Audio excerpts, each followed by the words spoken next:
हस्किन lymphoma चाहिँ very important किनभने अब हामीले सधैँ पढेकै हुन्छ बाइमोडल डिस्ट्रिब्युसन हुन्छ भनेर सम्झाउँछ होइन। बाइमोडल डिस्ट्रिब्युसन भनेको early age 20 to 30 years greater than 50 years होइन।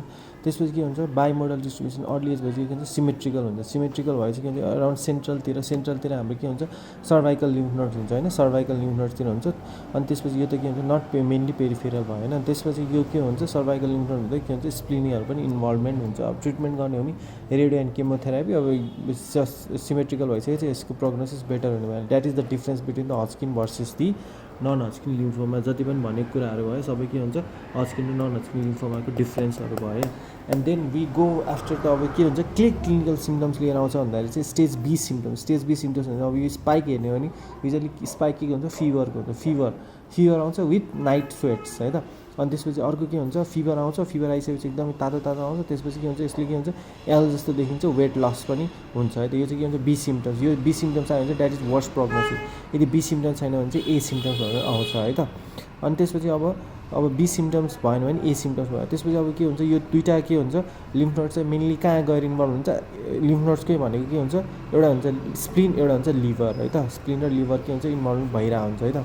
अनि अब प्रिडिस्पोजिङ फ्याक्टर्स कुरा गर्नु भने हाई फिभरको प्रिडिस्पोजिङ फ्याक्टर्सहरू भनेको चाहिँ मेनली भाइरल स्ट्रेन बार भाइरस होस् एचआइभी भयो होइन इन्फेक्सन मोनोन्युक्लियोसिस भयो सबै के हुन्छ यसले गर्दा प्रिडिस्पोजिङ फ्याक्टर्स फर हस्किन लिम्फोमा भनेर सम्झिनु पऱ्यो।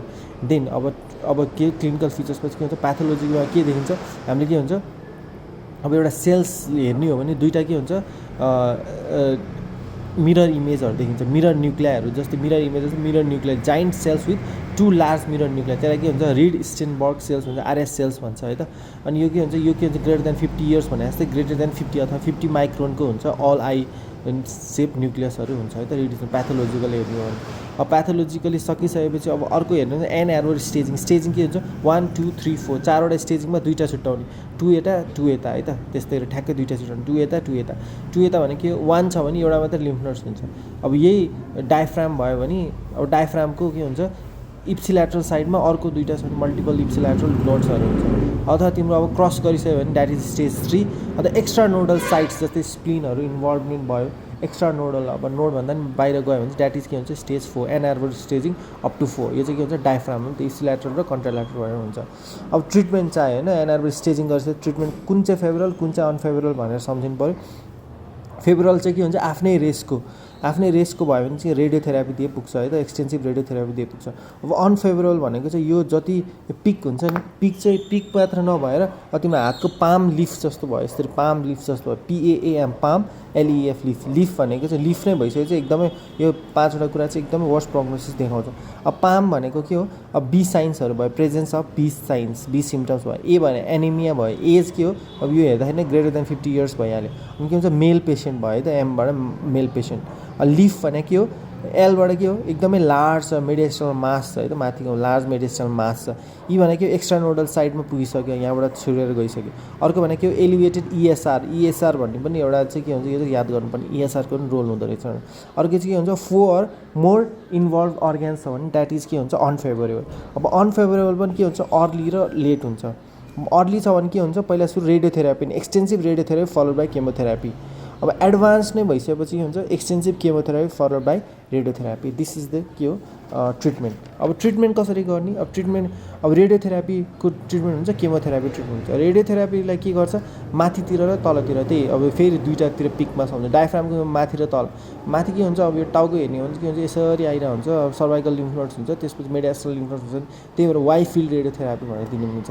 अब तल चाहिँ के हुन्छ हाम्रो ग्रोइन चाहिँ यसरीका हुन्छ नि होइन खुट्टा त्यही भएर के हुन्छ आइल्याक र प्यारायोटिक नोड्समा इन्भर्टेड वाइ फिल्ड थेरापी दिन सकिन्छ।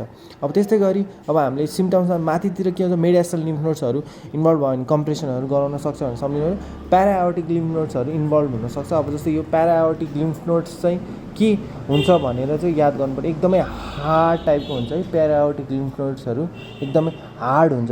अनि हार्ड मात्र नभएर के हुन्छ भन्दाखेरि पाल्पेबल हुन्छ भर्टिकल प्लेस मास जस्तो गरेर पाल्पेट हुन्छ left of the mid line है।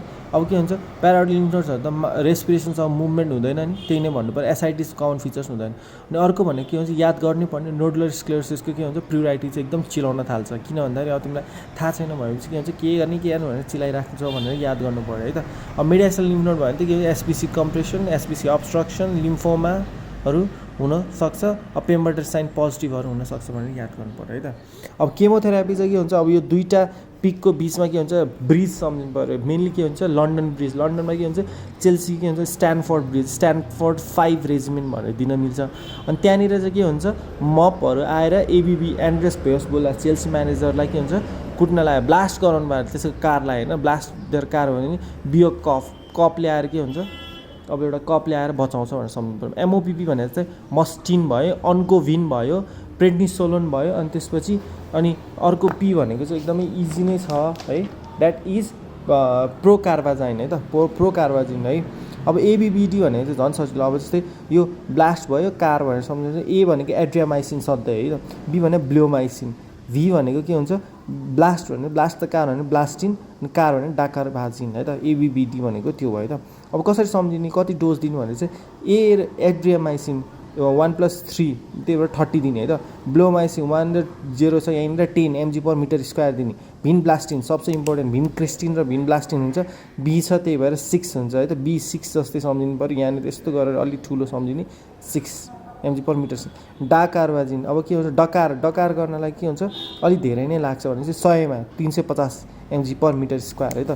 स्ट्यानफोर्ड 5मा के हुन्छ एबिबिडी नै हो, स्ट्यानफोर्ड 5मा एड्रियामाइसिन ब्लोमाइसिन, अब यसमा चाहिँ के हुन्छ भिन क्रिस्टिन भिन ब्लास्टिन हुन्छ होइन। अब डीको सट्टा चाहिँ के हुन्छ मेप हुन्छ कि, त्यही भएर के हुन्छ मेक्लोएथामिन एटोपोसाइड र प्रेडनिसोलोन हुन्छ। अब बियोकप त झन् सजिलो भइहाल्यो, ब्लियोमाइसिन नै हुन्छ, एटोपोसाइड नै हुन्छ, एड्रियामाइसिन नै हुन्छ, साइक्लोफोस्फामाइड नै हुन्छ, अन्कोभिन नै हुन्छ, प्रोकार्बाजिन नै हुन्छ, प्रेडनिसोलोन नै हुन्छ, बियोकप रेजिम। सबसे राम्रो भनेको चाहिँ के हुन्छ एबिबिडी भन्दाखेरि पनि यो चाहिँ अझै it is commonly use in Europe, efficacy चाहिँ के हुन्छ 15% मोर देन एबिबिडी है त। अब रिल्याप्स भयो, अब यतिले पनि पुगेन, अब पुलिसले पनि भएन भने के चाहिँ रिल्याप्स भएर आयो भने के हुन्छ अब हामीले न्यू टेक्निकहरू लगाउनुपर्छ, जस्तै stem cell transplantation, autologous stem cell transplantation है त। मप अथवा एबिबीलाई के चाहियो तिनीहरूलाई नै कम्बाइनको लागि चाहिँ मप प्लस एबिबीको कम्बाइनको लागि चाहिँ के भयो कम्बाइन, त्यो दुईवटालाई कम्बाइन गरेर पुगेन भने चाहिँ what you need autologous stem cell transplantation होइन। त्यसपछि अर्को भने नयाँ न्यू भिन्का एन्कालाइड भनेको के हुन्छ भिनो रेलविन सम्झिनु पऱ्यो, रेलमा लिएर आउँछ है त, रेलमा सबैलाई के हुन्छ यो एउटा गाडी सम्झ्यौँ रेलमा लिएर आउँछ, टुकचुक गर्दै रेलमा भिन हो रेलविन है त। जेमकिट्याबिन जेम हुनु पऱ्यो नत्र होइन। जम्प सेल थेरापीहरू इम्युनोथेरापीहरू पनि युज गर्न सकिन्छ।